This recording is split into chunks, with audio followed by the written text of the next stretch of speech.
know. Patrick, what the hell was that just then? Hey, that's fireworks for being top of the league. Look at that. Boom. Hey. Being top of the league. He's mad. I told you they're having a parade after 10 games. These Spurs You know what? fans I'm on starting senior. to realize Stop Sam the was count. right. I'm starting to realize he was right for not liking these Spurs fans. The more they speak, and now the more I'm getting triggered by them. Not necessarily you, Patrick. I was gonna say, Fireworks, wow. maybe a little bit Wow. OD, but you know, it is what it is. Listen, anything triggers me these couple of days, so I'm sorry. Bear with me. If I do anything in the next 2 hours that reflects any types of anger, I apologize. And we will move on to Chelsea United and the like a bit later. I wanted to start off though with Tottenham because, Patty, from your point of view, it was another win. Difficult game at times, but you came out on top. The best start to a Premier League ever, the best start from a new manager in the Premier League ever. And in terms of the title race talk, saw this statistic put out today. It's the first time in Premier League history, 3 teams have 24 plus points after the opening 10 games. Squawker have said, what a title race this is gearing up to be. Is that belief now starting to set into Tottenham fans after another big and important win? Oh man, it's a tricky one because like the form is really good. Like 8 wins out of 10, 2 draws, no losses. That is really good form. And some people are saying we haven't played anyone. We've obviously played Arsenal, Liverpool, Brentford away is always a toughie. Crystal Palace under the lights can be tough as well. They gave us a tough game. We weren't at our best on Friday, but we got the job done. I'm annoyed that we didn't keep a clean sheet. I feel we got robbed of a clean sheet because that was a definite handball when Ayew controlled it and it obviously brushed his hand. By the letters of the law, that's a handball. VAR looking at it. What's the point of VAR if they're not going to make calls like that? Luckily, it didn't cost us. But going back to your question, for me, I still think it's too early. Like, I don't know too much about this Tottenham team in terms of how we're going to react after we lose a game at some point. Inevitably, that will happen. What happens if we go on a sticky run of losing 2 or 3? How do we bounce back from that? I haven't seen enough, but all I can say is we've done what we needed to do within those games that we played. I'm seeing more and more of players that I'm starting to really like and fall in love with. I think Vicario has been excellent. And I've been saying that after Alisson, for me, he's the best goalkeeper in the league from what I've seen this season. Obviously, Van de Ven is looking solid and like a real centre-back. Romero looks brilliant. You got Son back in scintillating form. Maddison's come in and looked as good as any number 10 in the league. And yeah, you obviously got Basuma. Sar's looking better and better every day. He's only 20 years old. Sar's 21, Udogi's 20. So you've got the components of a real strong team. For me, the depth is a big concern, though. If you're looking at what happens if one of our centre backs gets injured or it's suspended or is out for a couple of games, you're looking at obviously what happens if Maddison drops. And I know this is the same for every team, but if you look at the other teams around us, they've definitely got better options off the bench. So there's still a few unanswered questions. It is really early. I know it's a bit of a boring answer, but it's the truth. We're only 4 months in. I need to see a bit more of what happens like after we go through a sticky patch, but fingers crossed we don't go through that. That's all I can say right now. Patrick, do you think you'd be in a better position if Kane didn't leave you? Because lots of people have been saying that, Kane leaving, maybe that's improved Spurs, maybe it's more about the team rather than the individual. Do you buy that, or do you think actually if you had Kane, you might be in an even stronger position? I think it's a bit of both, Nobbins. It's a really good question because when I saw us play against Shakhtar Donetsk, and I know they're a decent team, they're a Champions League caliber team. We obviously scored quite a few. I know it's pre-season, but Kane was involved in a lot of those goals. But then I also believe that if Kane was there, he would be the focal point and he would still be doing everything and we'd be too reliant on him. Where now it's a team game and every game you're seeing different players step up, and show their quality. So it's a bit of both. It depends if Ange was really strict with Kane and said, you don't need to drop deep anymore. We got Maddison, we got Basuma, we got other guys that can obviously play that role, just stay in the box and do what a striker does, then possibly. But if he was doing everything that he was doing before, then no, because we'd literally be looking for Kane every game. Like you could see last season and the season before, within the first 5 minutes, you could tell how the game was going to go. Because if Kane looked sharp and on it, you could tell we would get a result. If Kane wasn't firing, the whole team wouldn't fire. And now, obviously, there's more than one way to skin a cat. So I don't know. Good question, but we'll never know, unfortunately. Yeah, look, I think you guys...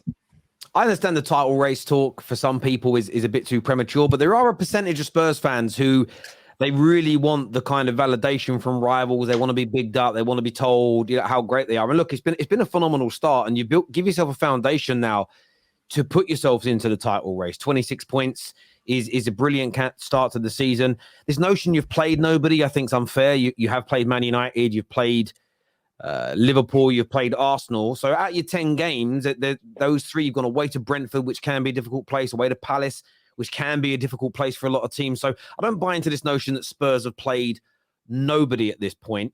But yeah, it's going to be interesting to see what you guys do. Can you keep up with Arsenal, Liverpool, who are coming in strong? And of course, Man City is still everybody's favourites. It was kind of interesting yesterday watching our game against them, seeing most people supporting Man United for once, because they obviously don't see us as a threat, but they obviously want City to drop points. And I very much understand that. But yeah, like as I say, I think you guys have started well. I haven't really, the disrespect Spurs have got, I've found a little bit strange. Like, you've played nobody, you've had the easiest start.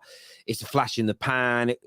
Maybe it won't last to this level. Maybe at some point, it will fade off a little bit. To be this good though, 10 games in, like, Big Ange deserves a huge pat on the back, because a lot of people, including myself, already put my hands up and said I was wrong, doubted this guy so much because of the level that he'd managed at before, the perceived mess that Tottenham were in. So to do what he's done inside these 10 games has been absolutely brilliant, really.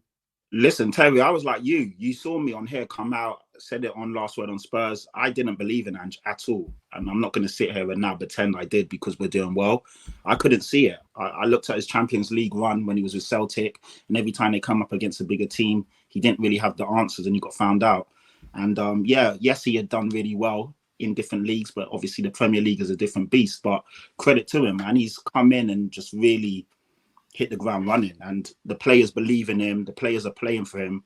Obviously the fans are behind him, and that makes a big difference. But like I said, I really want to see, I don't want to tempt fate, but obviously we need to see what happens once we do go through a sticky patch. Then I'll really understand more about the team. But right now, what he's doing, and there's people out there saying, no, you guys are lucky, you haven't played anyone. And when you look at the stats, if you look at the underlying numbers, they're there or thereabouts in terms of we're performing at the top level with all the other teams in terms of goals scored, average possession, chances created, all of the stats that you would look at, goals conceded, that with the Arsenals, your Liverpools, your Cities, your Brightons, whoever's there or thereabouts, the numbers are just as good. So yeah, Patrick, I asked Kate this question the other day. Obviously, I know you've got a good 11. I rate you 11. And like you've said, your bench ain't strong. Is there anyone that you particularly looking at right now to bring in January, like based on your budget and obviously how Levy tends to work? Is there anyone that you've thought about that you'd want to bring in? I'm looking at like Chang or Hang Lee. I probably butchered his name. The Wolves guy. Yeah, I'd love him and love him over Neto. Neto as well as another one. But you're looking at, we definitely need a centre back, because obviously if Romero or Van der Ven gets injured, as you can see, the rotation options are really, really rubbish. And for me, we need a striker. Because Richarlison isn't hitting the ground running. Son playing through the middle is brilliant, but what if something happens to Son? I don't trust Richarlison over a stretch of game. So I would look at a centre-back and a striker as the two options. I think our midfield is decent enough. The wingers, you've got a few good wingers on the bench as well, but striker and centre-back for me is the main components that we need. Otherwise, I think our starting 11 can give anyone a game, but the options on the bench are not good. So all things considered with Tottenham, so where do you see yourselves finishing at the end of the season? Are you staying in that top three? I don't think they win the title, but I don't think anyone truly believes Tottenham Hotspur are going to win the title. But do you reckon you're staying in this top three or dropping down to fourth or fifth based on who's around you? I think we're finished third or fourth. I was saying fourth after a couple of games, and now I'm looking at it and I think we could finish third or fourth. I still think Man City win the league. I'm still going to go, even though Arsenal haven't impressed me as much as they did this time last year, I still think Arsenal is the second best team. Then it's definitely Liverpool, and then I think it's Tottenham. But I think that top four, there'll be a big gap between fourth and fifth. When I look at the rest of the teams, like your Newcastles, your Brightons, your Villas, yeah, they're good teams, but they're nowhere near as good as the four I've just mentioned. So I do think that will be the top three. I think it will be a very tight race between Liverpool, Arsenal, and City. And I just think over the course of the season, we'll probably fall away a bit. And that's just my honest opinion. And I know some Spurs fans do believe that we are in a title race and we can win it. And credit to them. If that's what they want to believe, then that's cool, man. And I'm all for it. But me personally, if I'm being real, I don't believe that just yet. But I think that we've turned a massive corner considering, the team I've watched over the last 2 years compared to now. I think if you're a Spurs fan, you've got to be like buzzing. Like, I mean, Patrick can correct me if I'm wrong, but like, surely you haven't really had any hope for 4 years or whatever. Now, I think if you're a Spurs fan, the future's bright, really. We all know where the issues, where the improvements can be. Like, Patrick, you outlined them, more depth, maybe like another options out wide or up top. But the fact that Ange has only had a pre-season, has only had, 9-10 games and already implemented his style of play, and he's only had one transfer window.